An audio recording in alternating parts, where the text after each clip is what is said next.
Hi everyone, this is Jim. I played an interesting game at my local chess club the other night and I thought I would share it with you. I was facing an opponent that I've faced many times before. My rating for this tournament, by the way, was 1826 and my opponent's rating was 2044, so he's a higher rated opponent. But I have the white pieces, and in our previous encounters, we've played 14 times. I've scored 3 wins, he's scored 7 wins, and we've had 4 draws. So he has the advantage in actual practice and in rating, but I've scored some points too, so I wasn't intimidated or anything. And I wanted to try out a new opening. I've been, I did that video series in my opening basics about Catalan recently. I did 2 videos, the open Catalan and the closed Catalan. And I've been trying it out in Blitz for a while, and I thought it was time to try it in and over the board game. So here's my chance. It's always nice to try out one of these new openings against a strong player and see what they come up with. Anyway, I start off with d4. I went d5, I went c4, and he went e6. So a traditional Queen's Gambit decline setup. Normally I would play with, previously I would say I would play with knight to c3. But since I'm going with the Catalan, I played knight f3. That's the way you get into the Catalan. He goes knight f6, and then I go g3. And this is definitely the Catalan setup. Now, the most common moves for black are to take, that's the open Catalan, or to move the bishop. The bishop could go directly to e7, or sometimes they throw in bishop to b4 check and then retreat the bishop back to e7. And that's the closed Catalan. Those are the 2 or 3 main moves at this point. But my opponent played something different, and maybe not so good, but it was interesting. He played c5. And now black setup resembles a semi-Tarrasch, actually, and I think we transpose at various points in this game into some line of the semi-Tarrasch, although I'm not all that familiar with it, so can't say for sure. But it seems like this is a little bit better for white. It's a little bit risky to move this c-pawn all the way forward. If the c-pawn is going to be moved at all when playing in the Catalan, it usually goes to this c6 square. So that's more typical. So it's asking for a little bit of trouble on this diagonal, but it doesn't seem like anything has gone terribly wrong at this point. Let's say I go bishop g2. He goes knight to c6. I take. At this point, since I was facing a new setup, I wasn't really prepared to deal with this. I didn't have an answer. I had to stop and think. And so I was wondering about the captures at this point. But I thought here, if he takes, I can take back with the knight. If he takes my d-pawn, I take back with the knight. I thought that would help me. If he takes my c-pawn, I thought that also helps me. Opened it up this diagonal for my bishop. So that's why I decided just not to take and just leave this and see if he wanted to take. And I played bishop to g2. But of course he didn't take. He developed his knight. And now maybe it's a little bit annoying to deal with this worry here, so I decided to start taking and try and clarify this situation in the center.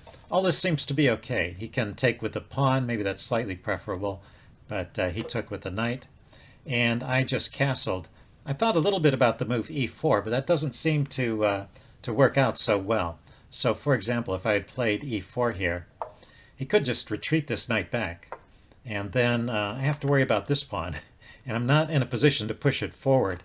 I could defend it here, but he could take, and this just kind of opens things up, and it's not particularly to my advantage. In fact, he can develop quickly with an attack on the knight like this, and then get castled, and it seems like black is doing fine there. So the early e4 here seems to give up white's advantage. So I went ahead and castled at this point, and he just retreated his knight back to f6. The chess engine doesn't like that move. It thinks that's a bit of a mistake, and I have to wonder, it's not really necessary to retreat, although maybe this move e4 is coming now, and it's going to have to move sooner or later. But the chess engine would just develop here, say bishop e7, knight c3, castles, and then e4. So that's how the chess engine would play this. And then I would go over to b6, and then I could push on with d5. And this also seems to be a bit of an advantage to white. I just wanted to show this. If you get some kind of similar position, that's an idea there. You don't trade this pawn off, but you push it forward instead, You just have to get a few pieces out to support that pawn push. And it looks like, with the knight here, the bishop here, looks like you've got a pretty solid support for that pawn. And it looks like an interesting position. Anyway, he didn't allow any of that. He just retreated his knight.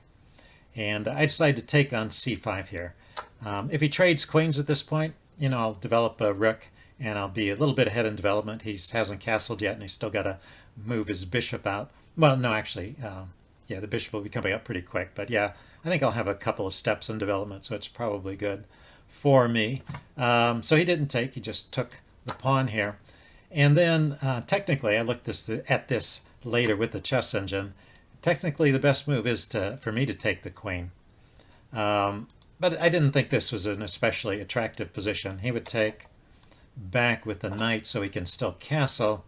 I could develop, and it's an even position. I have an edge in development, but with the queens off, none of my force is really active yet. He has time to organize his defenses, and it would just be a long game without queens when I think pretty much anything could happen, even if the chess engine does think that I have an advantage there.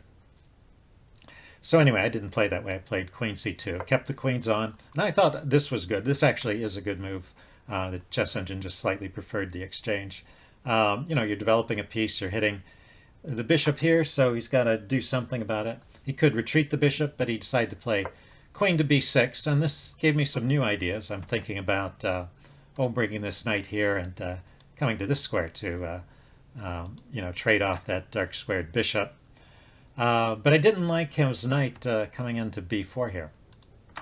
So I played the move a3, and that seems to be a reasonable move here. The chess engine did not criticize that too heavily. Let's see, he castled and went with knight c3. And now he went bishop e7. He saw this knight a4 coming, and he just retreated the bishop back. The chess engine actually would not play that way. It would play with knight d4. That's the other way. I mean, I took this square away from the knight, but the knight can still come here and harass my queen. My plan was to trade the knight off, but after the knight is traded, then the queen and the bishop are no longer getting forked. I mean, I can still play knight a4, but the queen can just move. It doesn't need to defend the bishop. The bishop is not under attack, and queen b4 seems to be a good square for it. So this would be about even. That's how the chess engine would play it. He just retreated bishop to e7, and this keeps an advantage to white at this position. So it's kind of interesting. My opponent, who is a strong player, he had slightly misplayed the opening and was a little worse. And his strategy just seems to be to keep force on, not allow trades, so keeping a lot of force on the board, and also keeping chances for later in the game, but not being afraid to retreat and then bringing out his pieces later. So he's going to kind of lay in wait and see how I press my advantage and look for opportunities if I overpress, which is a good strategy, I think, against many players. So he just retreated bishop to e7. It's something to think about whenever you find yourself in a slightly worse position, rather than pushing all your pieces forward, complicating things, but you just end up trading them off and end up in a worse endgame. Maybe just keep your pieces on, retreat a little bit, but be prepared for counterattack. Look for those opportunities. Anyway, but at this point, I'm still pushing. I've still got an edge here. I can develop another piece with tempo. I had to think about this move a bit because I wasn't sure I wanted to block the e-pawn. But I decided it was worth it to get the bishop out quickly, get my rook to the c-file. So he dropped his queen back, and now I really should bring the rooks out. That's probably the best move here. The chess engine gives this line as best for white. Just rook to d1, and maybe he would develop and pin allow the bishop to be pinned, but shield the queen with it. Rook a to c1. He could go with knight g4 to harass my bishop. That was the other downside of putting the bishop on this square. But, the bishop could move to f4 in this line. And this requires a bit of skill, I guess, to see, or calculation, because black plays the natural move e5, and you could think he's just kicking the queen around, but it turns out that white has a counterattacking move with bishop to h3, attacking the knight and taking advantage of this pin. So that required a bit of calculation. I don't know if I could have figured all of that out even in a slow game. But it is a very natural way to develop. It's just that idea of solving the problem of this bishop by counterattacking the knight was pretty interesting, and then setting it up with rook moves. So anyway, I decided to solve the problem of this bishop. I realized it was a bit of a target there, and I came up with another idea to solve that issue. I played knight to b5, but this is maybe not the best. But what I was thinking was, if he happened to kick the knight, which he didn't play, but if he did kick the knight, I could drop back here, and now if he plays knight g4, I can actually play knight takes c6, because I'm hitting his queen. And here's a nice trick. He can't take my bishop and attack my queen, because I could throw in knight takes bishop with check. He's got to respond. And then I take his knight. And I am just a piece up here. So after knight takes c6, he has to take my knight. And now I can move my bishop somewhere, say bishop to c5, which is what I planned. That was the reason for moving the knight out of the way, so the queen would support the bishop here. And I've also messed up his pawns. So that leads to an advantage for white. So yeah, right after I play this knight b5 move, this a6 doesn't really work. And but he played a better move here. He played knight to d5, attacking my bishop in a different way. But as I said, I had planned bishop to c5, and I went ahead and played it here. And that seems to be pretty reasonable. He didn't trade. He just kept developing. And I traded. Because I thought, well, this bishop seemed to be, a little bit short of squares. And, now I can put a pawn on a dark square without obstructing my light squared bishop. And I got rid of his dark squared bishop, which, he has a lot of pawns on light squares. So his light squared bishop is just not as good. So I think I have a slightly better piece configuration here. But overall, this position is probably quite even. Well, the chess engine gives an idea here for me to keep an advantage. I just, at this point, did not find any good moves. And I ended up just retreating my knight to c3 because I felt it was a bit of a target. Oops, didn't mean to do that. I felt it was a bit of a target here. So, for example, if I were to do something else, what was the chess engine recommending here? A rook move, I think. Yeah, I think bringing a rook over here is interesting. And now if he plays this tactic where he attacks my queen, I take the knight, he takes my knight. At least I get some pieces on open squares, and maybe I have some compensation for the doubled pawns. But I wasn't looking forward to playing in a position with the doubled b pawns like that. So I wanted to avoid that, and that's why I retreated the knight. Now the chess engine solves the problem in a different way, as usual. Finds a very interesting way to play it. It leaves this knight here. Sorry about that. Let's back up. He brings the other knight to d4, defending it. So now when this knight moves, it's not a discovered attack. My knight's protected. And now if he kicks it, which is probably a reasonable way to play, I can throw in knight takes c6. And let's see, he has to take with the bishop here because I'm attacking his queen, which would go with check. And it's better taking with the bishop than the pawn. He wants to get this bishop here anyway, attacking my bishop. But now I can retreat my knight to d4. And I've gotten this knight out of trouble, and it's putting pressure on the c6 square. So that was a good maneuver. That's a nice technique that the computer came up with there. So anyway, I didn't see that. I just dropped my knight back to c3. He played his knight back to f6 again. Interesting that he's just not afraid, as I said, to retreat and just hold on to his material and wait for his chances. The chess engine says best here is knight takes c3, queen takes c3, and e5.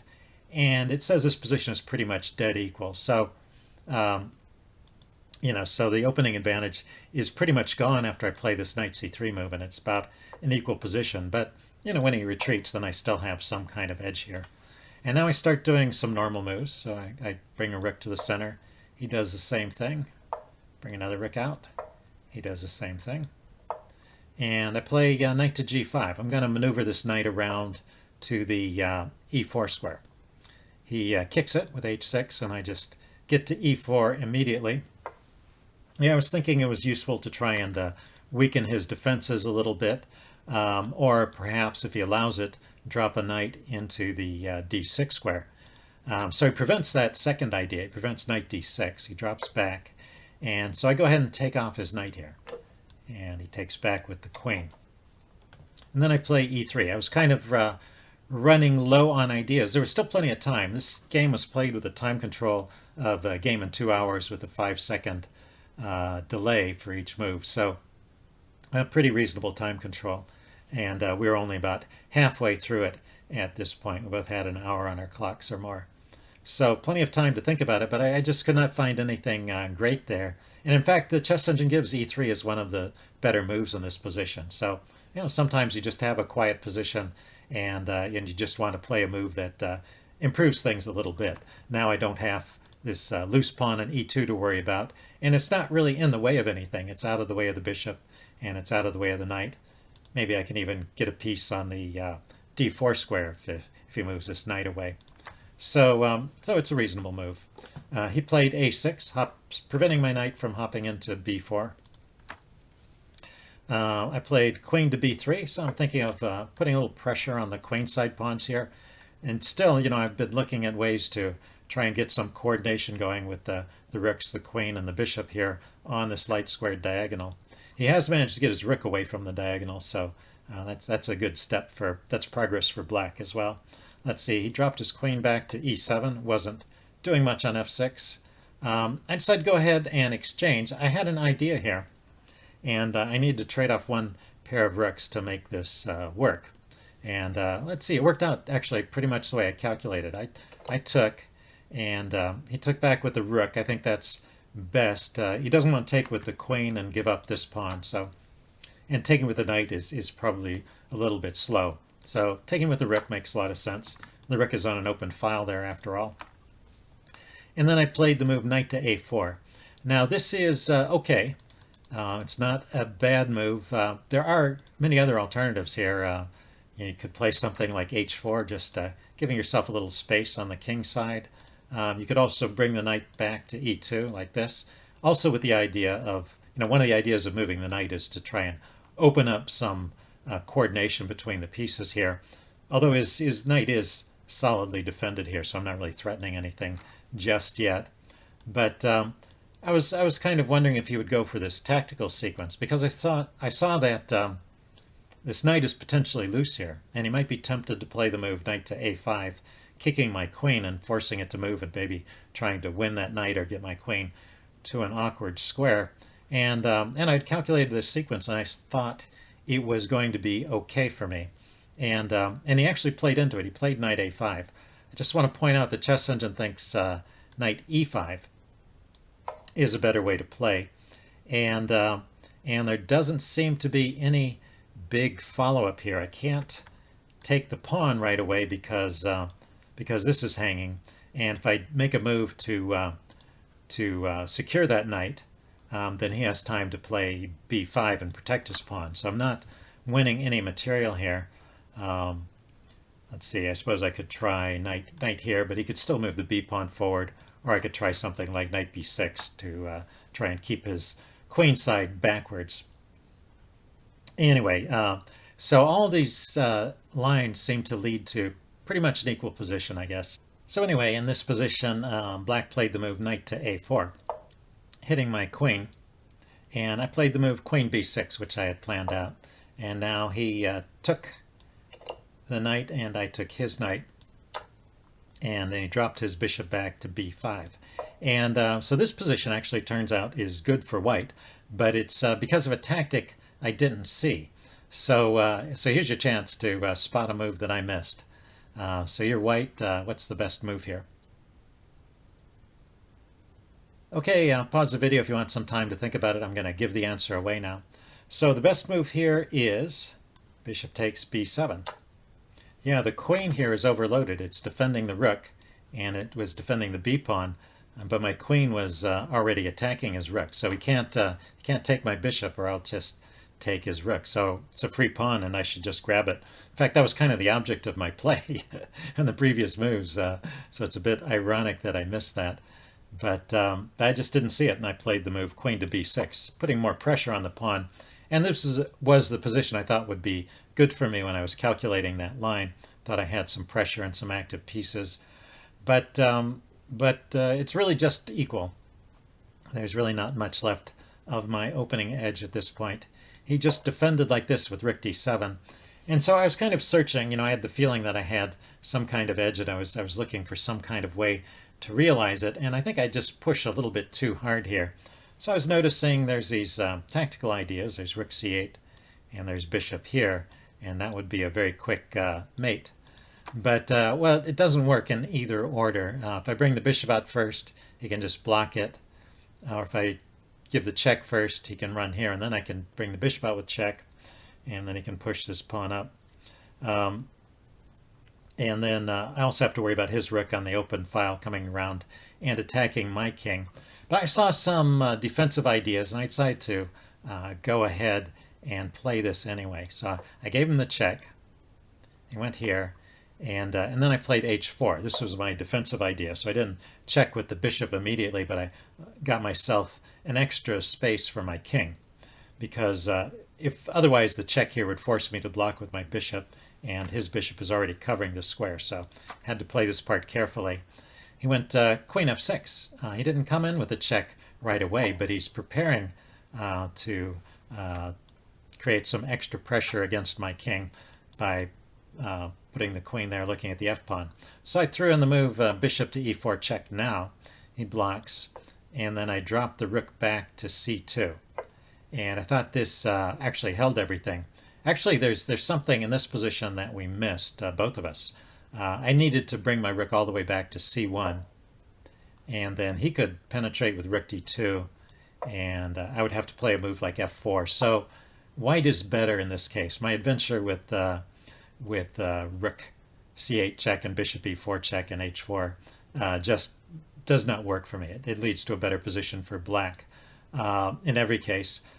And after this move, though, black is just directly winning. Although it's not so easy to see. So here's another chance for you to see if you can spot the winning sequence here.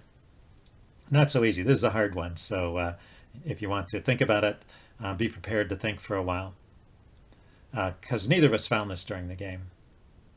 Anyway, pause the video here if you want some time to think about it.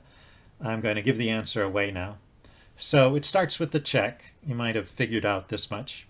And now I don't want to go here because the bishop comes in with check, and that leads to problems pretty quickly. So I move my king here, and then he has the incredible move bishop to d3. So this is what neither of us spotted. This is some kind of fork, right? It's hitting the rook, and it's hitting the bishop.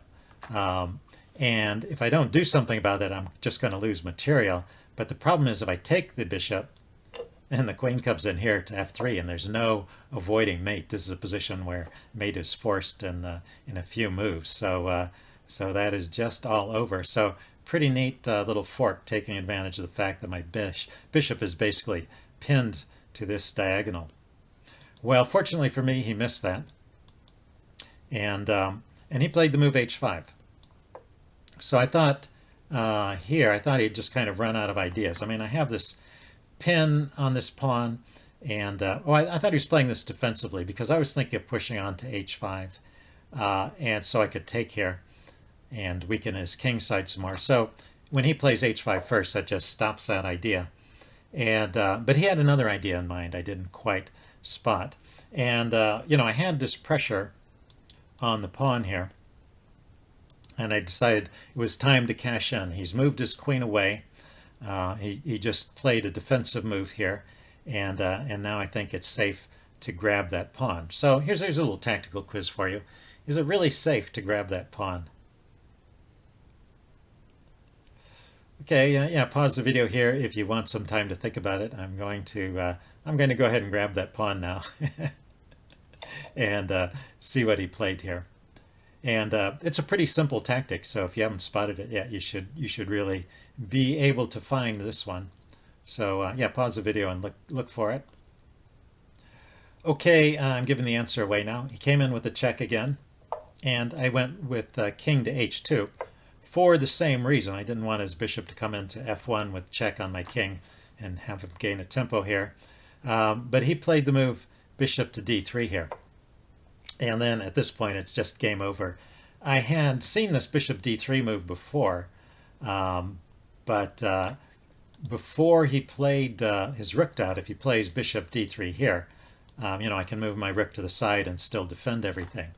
But in this position where I take, he brings the rook down, I move my king, and then he brings bishop d3.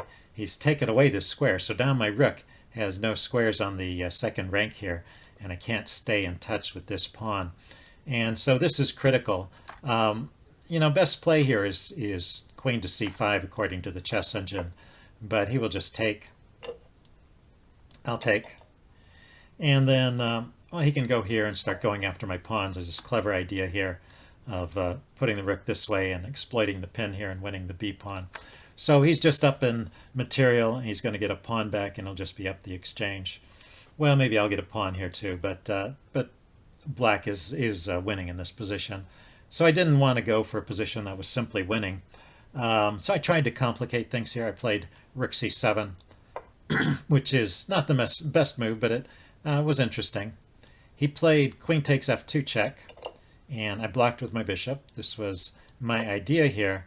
I assumed that after I blocked with the bishop, he would play a move like this to attack my bishop, and then I would try this trick. I would play rook takes f7 check, hitting his king and his queen, so he has to take, and then I would grab here. And I'm still down the exchange, but my pieces are a little more active, and his king is a little more exposed. So I thought I would have better chances in this line. But he found a better way to play this. So if you want to see if you can spot the best move here, I think this is a good calculation exercise. My opponent, who's, like I said, is a strong player, took his time. He sat at the board for 10 or 15 minutes here, calculating out the best sequence. Maybe even not that long, maybe 5 or 10 minutes.